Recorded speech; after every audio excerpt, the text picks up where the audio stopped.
Thanks, Claude. Good weather today, good spirits, and I thought the last two practices had a lot of energy yesterday, and I was probably a little worried more about today, and they came out and had a good physical practice. Tough prep because we don't know what the quarterback situation is really going to be. It's looks like they'll use both of them, and then they have a third component, which is the Wildcat component. So there's really three things there because Bowden can throw the ball, and he's a really good athlete. Then they got Wildcat guys who can throw the ball. Then they've got a quarterback who is cleared enough and healthy enough to throw the ball. So they're a good physical football team. Then defensively, they're really big up front. You know, they got a couple of those guys back from last year up front. So trying to get some looks from that, and our guys seem to be practicing well. Speaking of Bowden, you've got mobile quarterbacks, and then you've got guys who return punts and do stuff like that. I mean, is that just kind of a different level from that regard in terms of his athleticism? Yeah, it reminds me of Hines. You know, Hines Ward, anytime he got the ball back there at quarterback, what happens is you play up conventional coverage, and you forget that the guy back there is always open. And probably the most dangerous plays he has as a football player are when he has the ball in space, a punt return, a kick return, a screen, and every play at quarterback is that. You know, he's sitting there with 7 lanes in front of him. He can take off and run. And some of his most explosive plays the other night were third downs that were drop back passes. So it makes you just play the game so different. It's so unusual. And in college football, you're not used to playing that kind of game. So it makes you call the game differently. In terms of the injuries, I guess, when you have multiple to your key players and everything, like, so I know it's the next man up mentality or whatever, but you kind of have to give a reminder, I guess, to your players about how they go about it, about how they don't let it affect their morale as a team, as an individual. As far as the guys that aren't hurt, being upset about the guys that are? So I'm just saying, in terms of those guys who aren't hurt, yeah, in terms of their morale, in terms of how they keep going through practice. Yeah, I really don't think it affects those other guys. I think it probably get a little anxiety out of the backup guy who maybe hasn't played as much, or in some cases he has. But we got a lot of them dinged up out there. A lot of them, particularly in this last game, were in and out, and some guys still beat up out there today. But that's life in the SEC. I mean, to be honest with you, it's like that across the board. How close is Tyreek Stevenson to getting where you want him to be? Tyreek he had a good week of practice last week, and he actually played in the game when Mark Webb's injury occurred. He had 2 opportunities to make tackles. He missed those opportunities. One was a close sack. I think that's more of an experience of playing, not a lack of ability. But those are the growing pains you have to go through when you play guys that are getting their first considerable playing time. But he's still in a battle at money to play, and he's still in a battle at corner to play, and he's still learning our defense, and he's becoming a better practice player. Coach, obviously you've had a couple of busts this year, particularly on that right side. I know that every play is different, but is there any general summation of what is taking place over there on that side in particular, where the Tennessee and South Carolina games similar in that how that get open? Not at all. I mean, we had a busted coverage against Tennessee, but it was a good design play. I mean, it was a double move where guys, they don't bust, you get beat. And there's kind of a difference, you know. I mean, if you bust, you don't know what to do. And then if you get beat, you get physically beat by a route. So, and we got beat on a double move against Tennessee. It happens. It's unfortunate, and you learn from it. And then against South Carolina, just had bad eyes. I mean, somebody's got somebody, they got to take them, and they don't. So it's not about the right or left side. It's not about this guy or that guy. It's not about the coverage called. It's about the discipline to do my job when it matters most. And that's what it boils down to. And we talked a long time today to our guys about explosive plays. We're 18th in the country in not giving up explosive plays defensively, and we're 30-something in offense with explosive plays. So we're trying to move up in both those, and the best way to do that is work on it. What qualifies an explosive play in that metric? That metric, I'm not sure. For us, 12 and 16. Run is 12, pass is 16. But the metric we're looking at is whatever NCAA football looks at. Is there a concern that launch cadence may be out a little longer than what you first anticipated? Well, it's probably week to week. I mean, it's not looking good this week, but it's going to be week to week how fast he heals and everything.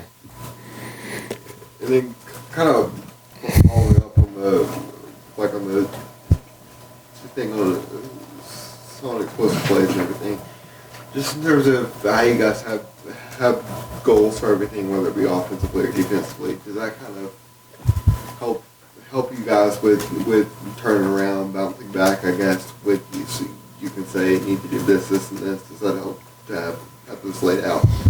Well, we have goals every game. Our goals are extremely lofty. Like if you came in and saw what our goals are defensively and offensively, I mean, every year I'm on the coaching staff, everybody wants to change the goals because they're crazy goals. But we make some game by game goals, and when we don't make some, and you're always trying to set the golden standard, whether it's how many first downs you give up, red area attempts, 3 and outs. I mean, we have a metric that we've used for almost everything, and we haven't had a game defensively that we've made over 7 of our 10 goals. But to be honest, we didn't have any last year either because our goals are really high. But I think that our kids recognize that they're aspiring for excellence, not perfection, and they got to improve. But that's the same way on offense. So we have high targets, and we aim high and try to hit them. How has Nolan Smith progressed so far this season? He made a heck of a play in the game late. He's an effort guy. He runs that quarterback down late in the game, and just extremely a good effort. He had 2 times that he's, that he's right all over the quarterback as he's throwing the ball on boots and nakeds, and that was a really athletic guy. So I think he's improving rapidly. He played the counter well, which is, one of his pitfalls is going to be playing run against big people, and he did an excellent job squeezing and bouncing back. I mean, he continues to get better and show promise, and we're playing him quite a bit. Kirby, you mentioned some of the guys that they have that are big on the defensive line. What's the key for you guys on the offensive line to get movement better than you did last week? I would say consistency. Again, I mean, when you have a rush efficiency goal to be a high level and you make it, but yet you don't make your run average, it's tough because you're sitting there going that you're over 56% efficient. We've never lost a game that we've been over 50% efficient run. So for these guys, it's different. It's a completely different style. They are more of a 4-3 style last week. These guys are more of a 3-4 style. It's similar to us, but they're playing more over this year than they have in the past. They got really big physical guys.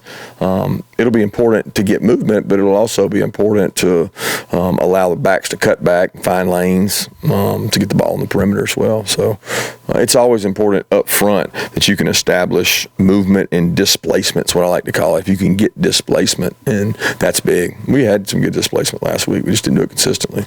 How much has the shuffling around with guys being dinged up messed with continuity? I mean, I know it's next man up and all that stuff, but some guys may be doing some stuff they're not quite as familiar with and making that transition in the game. As far as what position? Is everybody in general? Moving over to the left guard. I mean, I know he's probably practiced there some, but hasn't played there a ton in games, stuff like that. I don't know that that's. I mean, they all practice everywhere. Now that was unique when they had to flip sides in the game, but I don't think that had a major impact on the game. I mean, that wasn't. It was just a lot of guys going shuffling in and out, and they do that every day at practice. I mean, we practice different line. We have to because you can't practice the same guys in the same spot when guys are injured because you got to have a backup ready to go, and you want your best player on the field. You don't want your 4th left guard to go in because he's the only one that took reps at left guard. So we flip those guys and give them looks and try to do a good job of it and trying to get them healthy as we can right now. It's the toughest thing. When you watch Nolan play, is there anybody that comes to mind in terms of comparisons, or is he kind of in his own mold as a player? Who's that? Nolan. Oh, he's a high motor guy. I mean, nobody really jumps off the page at me. He can play so athletic and so fast and so explosive that I don't think people account for how twitchy he is up there. And he's really disruptive, and he's a good compliment to Aziz because Aziz has been a good run defender for us, and Nolan's been a good movement guy that's quick. But I don't know who you'd compare him to. How tough is it for young receivers to become accustomed to the type of press coverage that they get in this league? Is there typically a pretty steep learning curve there, or is that something that life just comes on? No, our league's different now. I mean, even out there at practice, we've got good corners that during camp, when you go up and press on people and get your hands on them, you can affect the timing of people. This is a press league. I mean, you're going to go play South Carolina, Florida, LSU, Alabama. I mean, every team across the board likes to get their hands on you and try to disrupt timing. So it doesn't matter if you're a freshman all the way up to a senior. You better be the attacker and not getting attacked at wideout, because if you let them, they'll maul you in this league. What's Trayvon Walker dealing with? How long might he be out? He had a couple weeks ago, or no, it was last week, I guess it was, before. I forget when it was. Y'all asked me something. He had something bothering him, and then they ended up finding out what it was. He had to get a surgery on his wrist, but he's expected back real soon, like next week. How do you feel about the communication of the play call coming in? Much better since I talked about it. Since the last time, I forget when it was, when I was so frustrated, maybe the Notre Dame game. It's been much cleaner. We've done a lot of things at practice to clean it up the last couple of weeks. It's been much more efficient coming in. I didn't know if that had any impact on that. No, we talked about it the other day. It had no impact on that play. That play was in early. So. I guess kind of in the same vein, James Coley sit through 6 games. What do you feel like he's done well as a coordinator, and what's kind of your overall evaluation? I talked about it the other day. Again, I'm not judging and basing things on that. I mean, that's for public opinion. I think that right now offensively we've got an identity that we've got to create more explosive plays. We cannot turn the ball over. And if you don't turn the ball over, you're really not talking about a lot of things, because when you go back and watch the tape, there was a lot of successful runs in there, as many as there were that weren't.